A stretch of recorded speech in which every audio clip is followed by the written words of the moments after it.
plus 0,18%. On va faire un nouveau point rapide avec Romain Daubry, membre de la cellule Info d'experts de Bourse Direct.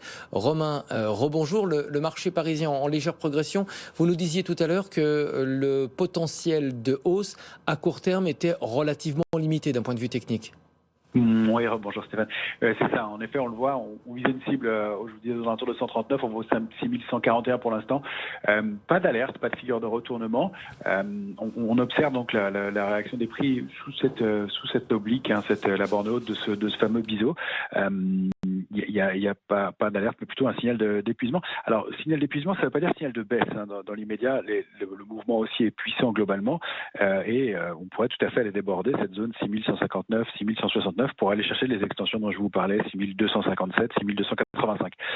Pour l'instant, il n'y a pas d'éléments pour ça. On est effectivement dans une situation d'attente comme vous le décriviez. Donc, on voit dans la structure du marché qu'il n'y a pas d'alerte.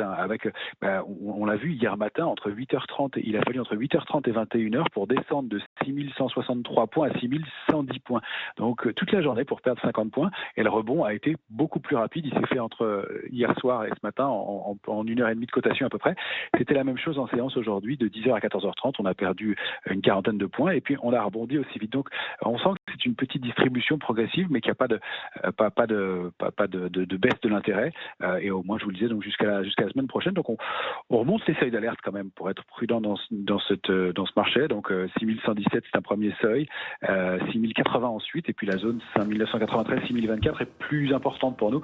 On va la surveiller de très près puisqu'on sait que c'était à partir de là où on a commencé à construire de l'intérêt et qu'en dessous, ça en manquait.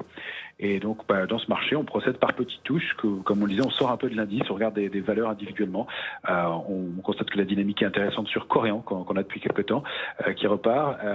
On a renforcé une position sur Ipsen, qui donne un signal haussier de moyen et long terme. On a évoqué ensemble le Nasdaq. Et donc, tant que cette dynamique est haussière sur les indices américains, on pense qu'on a les moyens d'accompagner un peu. Et puis on fait des choses plus spéculatives sur des actifs comme l'argent, par exemple, sur lequel on a détecté un petit signal là, à court terme qui peut nous permettre d'accélérer un peu et d'aller chercher pourquoi pas les 26-20 sur l'once d'argent.